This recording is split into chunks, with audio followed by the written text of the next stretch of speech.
물적 공제를 끝냈으니까. 지금 찍어서 올리는 영상에 아마 수강생이 아니신 것 같은데 댓글을 달았더라고요. 잘 보고 있다고. 기분이 좋았어요. 네.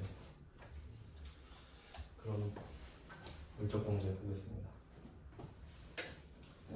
물적 공제는 인적 공제에 대비되는 개념으로서, 인적 공제는 그러니까 이 근로자의 부양 가족의 상태를 봤죠.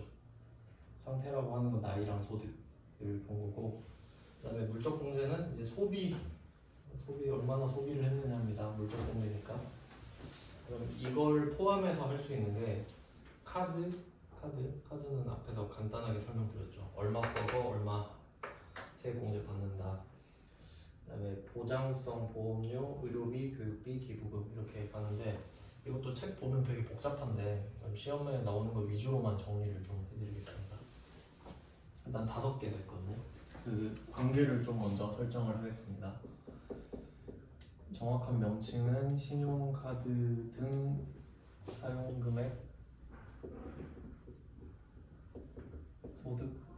소득공제입니다. 카드는 소득공제.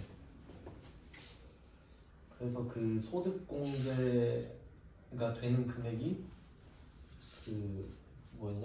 카드, 체크카드랑 현금 영수증이 30%, 신용카드가 15%. 그러니까 그 금액을 설정을 하는 거예요. 소득공제 될 금액을. 일단 이게 있고, 그다음에 그 밑에 보장성 보험료,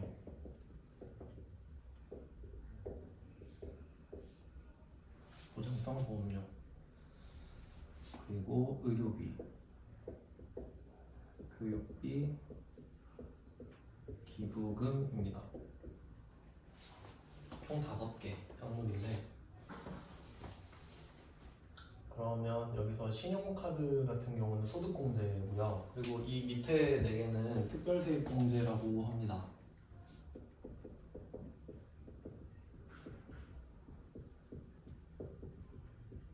특별세액공제입니다. 그러니까 카드는 소득공제, 얘는 세액공제. 그러니까 좀 세금을 깎아주는 방식이 다른 겁니다. 근데 그 퍼센테이지나 그런 건 몰라도 돼요. 알아서 계산은 되는데, 제가 뭐 참고할 만한 건 말씀은 드릴 거예요. 근데 숫자 같은 거 외울 필요는 없습니다. 인적공제 때도 한 명당 150인데 그걸 외울 필요는 없다고 했죠. 알아서 되기 때문에. 그러면 이 5개의 관계를 볼 텐데, 그 앞에서 인적공제 받을 때 나이 요건, 소득 요건 이렇게 따졌잖아요. 여기서도 똑같습니다. 여기서도 나이 요건이랑 소득 요건을 볼 거예요.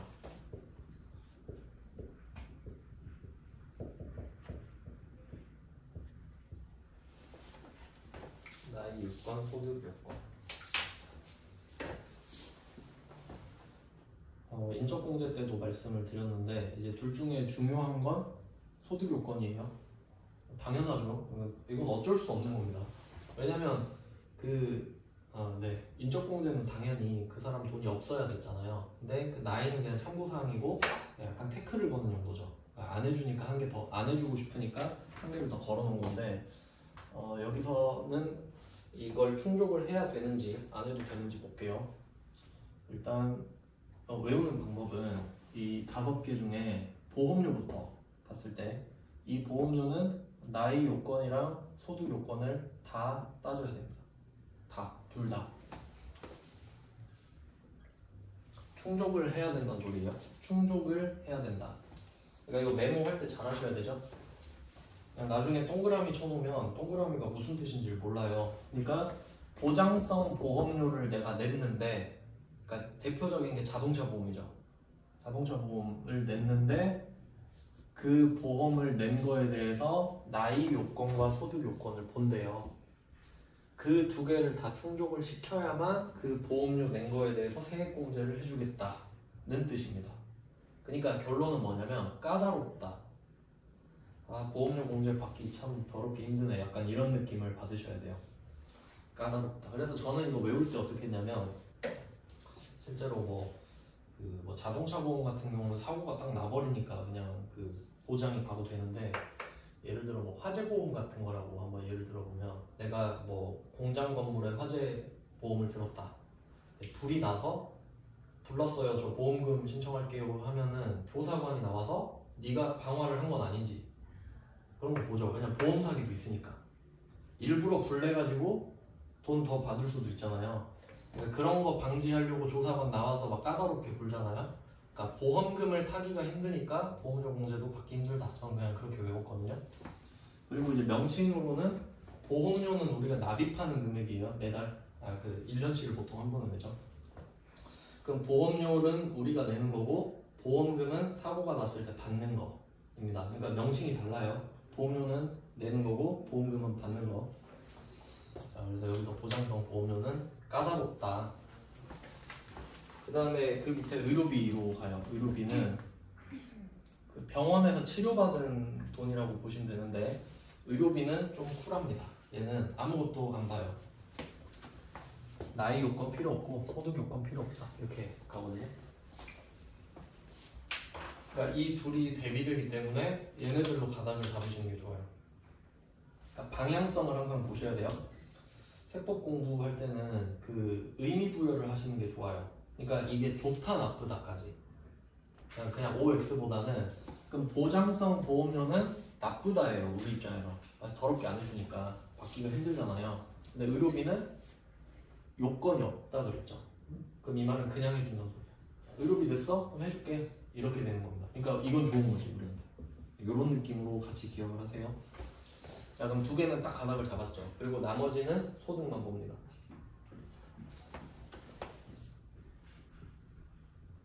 이렇게 하면 끝이에요. 나머지는 소득만 본다.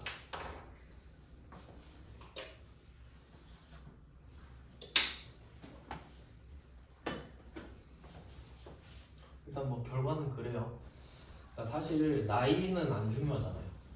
나이는 안 중요하죠. 그러니까 결과적으로 물적공제에서는 나이를 보는 게 보장성 보험료밖에 없어요. 결과적으로는 그렇죠. 나머지는 다 안 보니까. 그러니까 일부러 제가 X를 안 그린 거예요. 좀 강조하려고. 근데 뭐 굳이 하자면 이렇게 되는 거죠. 근데 하나씩 그냥 된다 안 된다 안 된다 된다 이렇게 외우는 것보다는 그냥 보험료 다 해야 된다, 보험료는 다 충족해야 된다, 의료비는 다 충족할 필요 없다, 나머지는 소득만 본다, 이렇게 외우시는 게 더 낫거든요. 자, 일단 결과를 알려드렸고요. 그리고 이제 조금 더 좀 접근을 가까이 해보면, 물적공제인데, 근데 이론상으로 내가 쓴 돈이잖아요.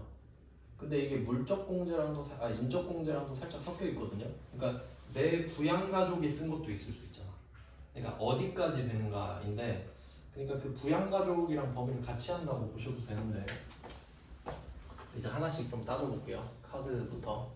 요건은 지금 보여드렸으니까. 그러니까 이 나이 요건이랑 소득 요건을 따져야 되는 사람이 누군지를 쓸게요. 이제 그 대상자. 그러니까 보통 책에 이게 OX 같은 건 다 나와 있어서 이건 어떻게든 다 잘 외우는데, 여기서 문제입니다. 그러니까 누구 거 보냐고, 누구 나이 소득을 보냐, 그걸 몰라버려. 그럼 이제 아무 의미가 없어져 버리죠. 그럼 그 대상을 한 명씩 적어볼게요. 일단 뭐 그 부양가족 공제를 받는 사람이 범위라고 보시면 됩니다. 그렇게 생각하시는 게 편할 것 같고, 그 안에서, 그러니까 내 부양가족, 그러니까 이 사람 때문에 내가 인적공제를 받고 있다는 사람 중에서 카드는 카드 명의자입니다. 카드 명의자. 그러니까 그 대상이 카드 명의자. 그럼 한번 예를 들어볼게요. 또 이렇게 적고 끝내면 안 돼요. 그럼 만약에 제일 많이 쓰는 건 나겠죠. 내 그 연말정산이니까. 그러면 내 카드를 긁었을 때, 그럼 내 카드가 내 명의로 돼 있겠죠. 그럼 나한테 물어보는 거야. 나한테 물어봐. 소득 나이 충족됐는지. 나는 다 충족됐죠. 그럼 내 카드는 무조건 다 돼. 왜냐면 뭐 내 거니까. 그래서 이걸 잘 활용하려면 내 명의의 카드를 뿌리면 된다. 엄마도 주고 아내도 주고 동생도 주고 그럼 내가 쓴 거죠. 그럼 어차피 몰라. 카드사가 그것까지 추적하진 않잖아요. 그러니까 명의자 기준이란 걸 잘 아시면 돼요. 그럼 만약에 배우자 명의 예시를 들어볼게요. 이해를 해야 되니까. 나랑 배우자가 있다고 합시다. 배우자가 전업주부예요. 뭐 무직이라고 합시다. 전업주부도 직업이긴 한데 소득이 없다고 할게요. 소득이 없는 상태라고 하면 네, 이 배우자 명의로 된 신용카드가 있어요. 신용카드가. 그럼 이 사람도 신용카드를 쓸 거 아닙니까? 많이는 안 쓰겠지만 쓴다고 하면 명의가 배우자로 돼 있잖아요. 그러면 그 배우자의 나이와 소득을 본다는 거예요. 근데 카드는 소득만 보죠? 그럼 이 사람 소득 없잖아요. 그럼 배우자가 쓴 카드 금액 있죠? 그걸 내가 끌어다 쓰는 거라고. 왜냐면 어차피 내 돈으로 냈겠죠. 그런 맥락으로 이해하시면 돼요. 그러니까 배우자 명의의 카드를 배우자가 썼는데 이 사람이 소득이 하나도 없어요. 그럼 어떻게 카드를 쓰겠어요? 내가 내주고 있겠지. 그러니까 배우자가 쓴 것도 네가 쓴 거겠지 해서 땡겨올 수 있다 이 말이지. 그래서 배우자 거랑 합쳐집니다. 그러니까 이걸 이해하셔야 된다. 아 그렇게 되겠구나. 이 납득이 가야 뭐 공부가 되죠. 근데 제일 좋은 건 내 명의의 카드를 배우자한테 줘. 어차피 그게 그거니까. 근데 시험 문제는 그게 답이긴 한데 시험 문제에서는 그렇게 안 내겠죠. 내 명의의 카드를 가족들에게 뿌렸다. 이딴 식으로 안 낼 거 아니에요. 형식적으로 누구 명의 이렇게 말을 하겠지. 그래서 저 안에 들어가 줘야 되고요. 소득이 없어야 된다는 소리예요. 그럼 만약에 배우자가 사업소득자예요. 소득이 많아요. 그러면 안 되겠지. 네 카드는 네가 쓰는 거다. 그럼 이때는 어차피 사업자는 연말정산 안 하거든요. 그럼 그때는 그냥 내 카드를 뭐 주거나 뭐 다른 이슈가 또 있긴 할 텐데 그렇게 할 수 있다는 거죠. 네. 사업자는 상황에 따라 다르지만 사업자 카드로 쓰는 게 좀 좋을 것 같긴 한데. 자, 그럼 카드 명의자 봤는데 이 카드 명의자 중에 또 안 되는 사람이 있어요. 형제자매는 안 돼요. 이게 또 시험 포인트죠.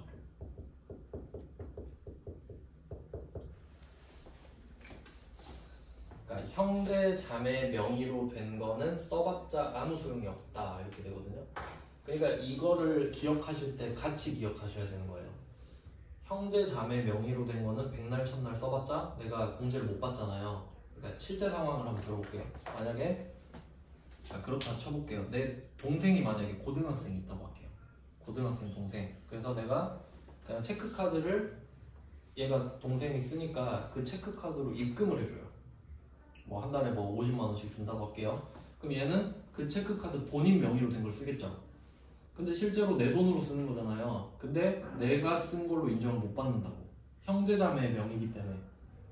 그럼 그럴 때는 그냥 내 체크카드를 줘버리는 게 낫지. 그럼 똑같은 돈을 쓰는데 공제를 받으니까. 그러니까 이런 식으로 사례를 기억하셔야 어떻게 되겠구나가 답이 나옵니다. 그러니까 이것만 적어서 외워봤자 아무 의미가 없어요. 그러니까 그런 상황이 있으니까 이렇게 해야 되는구나까지 같이 묶어서 보시면 좋고요. 네, 그래서 되는 사람이 누구냐 하면 본인 되고 배우자 되고 직계존속 되고 직계비속 되죠. 형제자매만 안 되니까. 그러니까 그냥 형제자매만 안 된다고 써놓은 거예요. 나머지 다 된다 소리니까. 자, 일단 카드는 이렇게 됐습니다. 그러니까 형제자매 조심하고 그 사람의 소득 볼 것. 소득과 형제자매 여부 따질 것. 그 다음에 보험료입니다. 보험료는 이것도 좀 나름 중요하다 볼 수 있는데 보험료는 피보험자입니다. 피보험자입니다. 이런 것들이 시험을 힘들게 만드는 거예요. 그러니까 솔직히 말하면 공부가 쉬우려면 책을 딱 한 권 주고 이거 여기서 다 나옵니다 하면 엄청 편하죠. 다 외우면 되니까. 근데 그게 아니어서 피보험자를 볼게요. 일단 보험 구조를 보셔야 되는데 보험이 어떻게 생겼는지 한번 볼게요. 보험 구조에서는 일단 가입자가 나와요. 계약자? 계약자라고 할게요. 계약자? 계약한 사람? 같은 뜻인데 그 다음에 피보험자,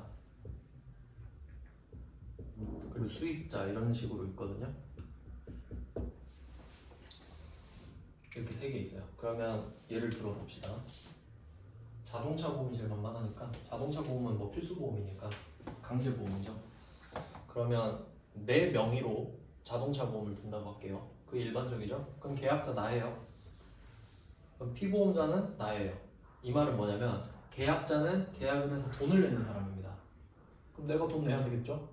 그 다음에 피보험자는 뭐냐면 사고 났을 때 보험금을 받는 그 대상, 그러니까 누가 사고가 나야 되냐고.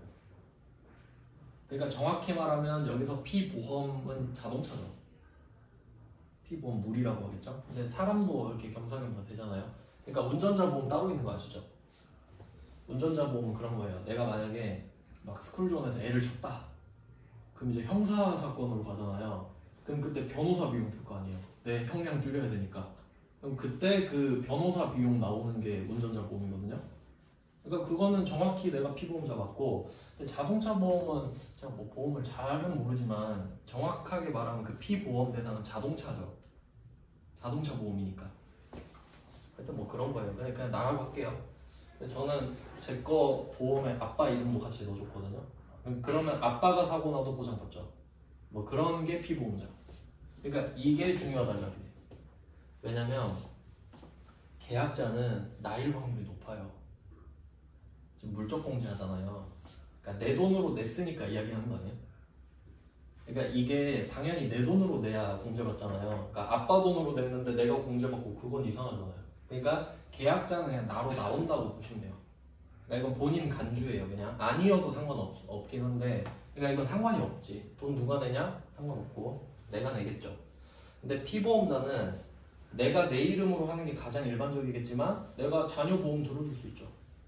그럼 계약자는 난데 피보험자는 자녀잖아요. 배우자가 될 수도 있고 엄마 아빠가 될 수도 있지. 그러면 내가 피보험자면 나는 볼 거 없죠. 나이 소득을 다 충족을 하니까. 근데 그 피보험자가 막 배우자다. 그러면 그 배우자 나이 소득 다 보겠다 이 말이지. 네, 그런 내용이에요. 그러니까 좀 잘 안 해준다 이런 내용이네. 그러면 이건 또 어떻게 활용할 수 있냐면, 만약에 나랑 배우자랑 맞벌이 부부예요. 그러니까 서로 근로소득자예요. 근데 내가 네 보험 정도는 내가 들어줄게 할 수 있지만 어차피 안 되죠, 소득 때문에. 그럼 그때는 그냥 현금 줘버리고 네 명의로 네가 가입해. 그러면 서로 받을 수 있지. 그러니까 이런 게 절세예요. 그러니까 알아야 해먹지 뭘. 그러니까 이거 모르면 그냥 마음만 쓰고 뭐 그런 거죠. 그래서 피보험자가 대상. 그럼 수익자는 자동차, 그럼 수익자 나죠. 자동차 보험은 거의 일치해요. 근데 생명보험으로 가보면 뭐 상황이 좋지는 않은데, 만약에 좀 상황이 진짜 안 좋죠. 뭐 어떻게 해야 되지? 만약에 우리 아빠가 내가 죽으면 보험금 나오게 해놨다. 그 자체가 좀 이상하죠. 뭐 생명보험 있다고 하면 그 계약자 아빠, 그럼 피보험자 나, 수익자 아빠겠지. 생명보험은 피보험자랑 수익자가 같을 수가 없죠. 죽은 사람의 돈을 어떻게 받아요? 그러니까 수익자는 형식적으로 있는 거예요. 그러니까 여기서는 안 중요하겠지. 그러니까 이게 중요하다. 그러니까 누가 사고가 나야 되냐, 누가 병에 걸려야 되냐, 그게 피보험자예요. 그 보험의 대상자, 피보험자. 그럼 뭐 계약자, 수익자 넣으면 다 X치고 피보험자만 보시면 돼요. 네, 요거를 좀 이해하기가 힘들 수도 있으니까 예시를 좀 설명을 드렸어요. 그 다음에 의료비. 의료비는 그 치료 받는 사람이겠죠. 환자. 그러니까 내가 아빠 의료비 내줄 수 있죠. 아내 의료비 내줄 수 있죠. 그 대상이 누구냐고. 그 치료 받는 사람이지.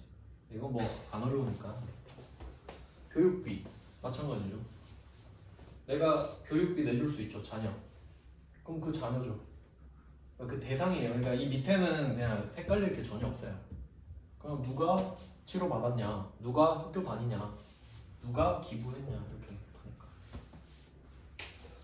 그럼 한번 예시를 들어보면은, 만약에 우리 아빠가 돈을 많이 벌어요. 돈을 많이 벌어. 근데 뭐 나도 적당히 벌어서 아빠 치료비 그냥 내가 내준 거예요. 뭐 그냥 아들로서. 그럼 그때 아빠는 소득이 많다. 실제 우리 아빠는 60이 안 넘고 돈도 많이 버네. 그럼 둘 다 이렇게 하면 전혀 해당이 안 돼요. 나이도 안 돼. 60 이상 아니니까 소득도 안 돼. 그럼 둘 다 안 되는데 의료비는 안 받죠, 둘 다. 그럼 내가 아빠 치료비 내준 거는 내가 공제 받을 수 있습니다. 그 사람의 스펙을 안 본다 이거야. 나이도 안 보고 돈도 안 보겠다. 뭐 치료비는 그냥 치료하는 건데 뭐 이런 느낌이지. 왜냐면 진짜 아파서 치료받지 뭐 보험 그 세액공제 받으려고 일부러 치료받고 그러진 않을 거 아니에요. 근데 보험은 한 번씩 있죠. 보험 많이 드는 사람들 있죠. 과하게 막 200만 원씩 들고 그런 사람이 있는데 그럼 그거를 약간 악용할 수도 있잖아요. 근데 어차피 커트라인이 100만 원밖에 안 돼요. 뭐 1년에.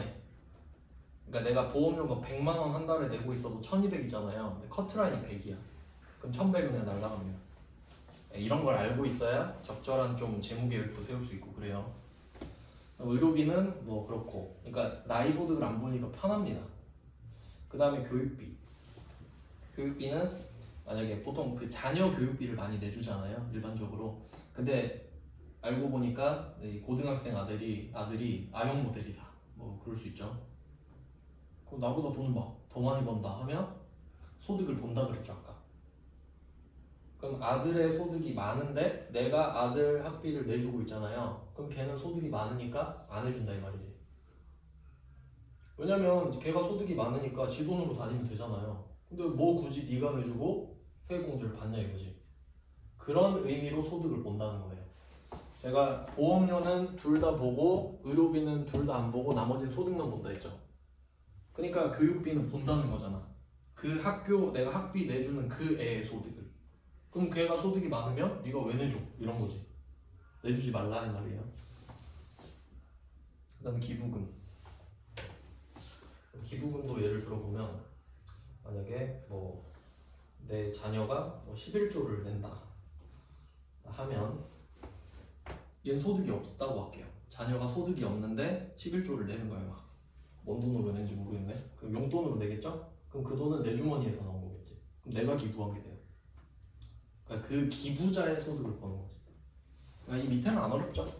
밑에는 그냥 뭐 그 사람이니까. 자, 이렇게 일단 그 대상까지 정리를 했고요. 이제 하나씩 보는 거예요. 이제 신용카드부터 하나씩 보는데 일단 조합도 생각을 해볼게요. 조합. 이게 좀 헷갈려요. 그러니까 이거를 하나씩 내면 아무도 안 헷갈려요. 하나씩 내면. 근데 문제가 뭐냐면 이 카드 있죠. 그러니까 지금 소득공제냐 세액공제냐가 중요한 게 아니라 카드는 결제수단이죠. 무엇으로 샀냐 이 말이잖아요. 그러니까 현금 말고 카드로 샀다 이 말이죠. 그러니까 결제수단이죠. 그리고 여기서 신용카드 등이라고 나왔는데 이제 아시겠죠? 체크카드랑 현금 영수증이 포함된다는 거.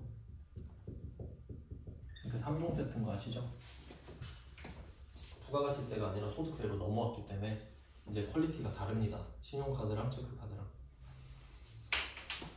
네, 이렇게 돼서 신용카드 얘네들은 결제 수단으로서 해주는 건데 근데 반드시 필연적으로 이 밑에 있는 4개는 그 돈을 쓰는 뭐랄까 그 명목이라 명분이라 해야 되나? 그러니까 왜 돈을 썼냐죠. 그러니까 굳이 따지면 얘는 왜 썼냐? 어디다 썼냐? 저 치료받느라 썼어요. 교육받느라 썼어요. 이런 거잖아요. 그러니까 어떤 목적으로 돈을 썼냐고. 근데 얘는 어떻게 썼냐죠. 무엇으로 썼냐. 그러니까 이 신용카드를 저희가 그어놨잖아요. 신용카드로 보험료 낼 수 있죠. 신용카드로 의료비 낼 수 있죠. 교육비, 기부금 다 될 거 아니에요. 그러니까 얘네들이 충돌할 거 아니에요. 반드시. 그러니까 이 신용카드가 중요하지. 다 긁을 수 있잖아요. 이게 포인트라고요. 그럼 다 긁을 수 있으면은 우리가 세금도 2번 안 내듯이 공제도 2번 안 해준단 말이에요.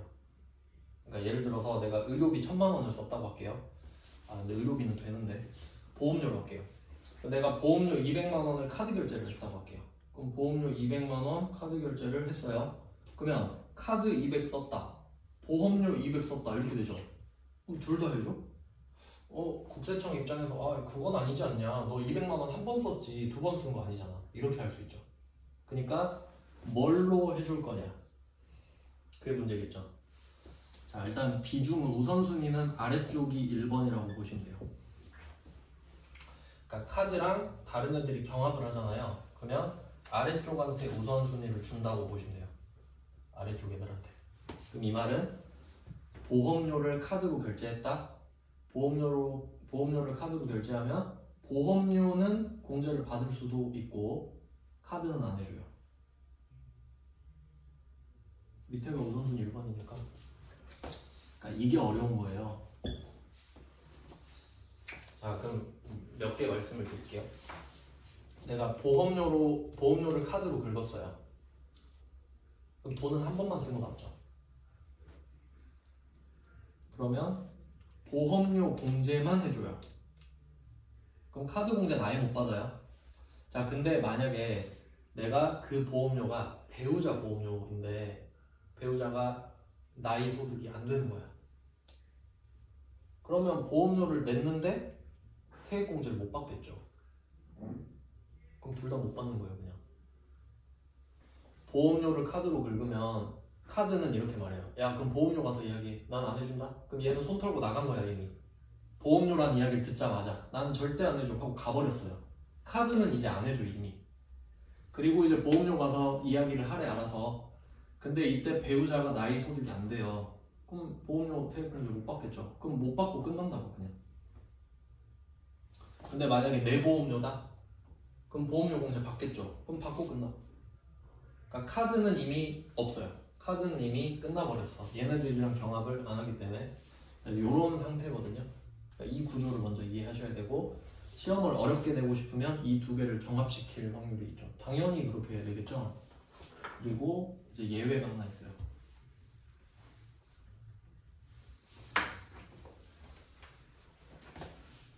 카드랑 의료비는 중복공제가 됩니다.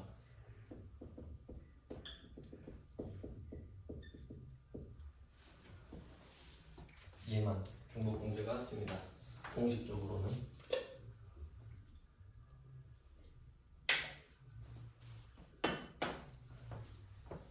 일단 중복공제가 되는 애들은 두 가지 이점이 있는데, 첫 번째는 실제로 좋죠. 금액을 한 번만 썼는데 두 번 공제받으니까. 두 번째는 공부하기가 좋죠. 이게 중복공제가 안 되면 누가 되고 누가 안 되는지를 따져야 되잖아. 근데 중복공제가 된다고 그러면 둘 다 되는 거죠. 그럼 뭐 머리 쓸 필요가 없죠. 둘 다 된다고 하면 되니까. 네, 그래서 이 정도 알아두시면 되고, 의료비는 엄청 쿨한 거죠. 그냥 다 해주니까. 의료비 썼다 그러면 나이 소득 안 따져. 카드로 긁었어? 그럼 둘 다 해줄게. 왜냐면 아프면 안 되니까. 그 정도로 생각하시면 될 것 같아요.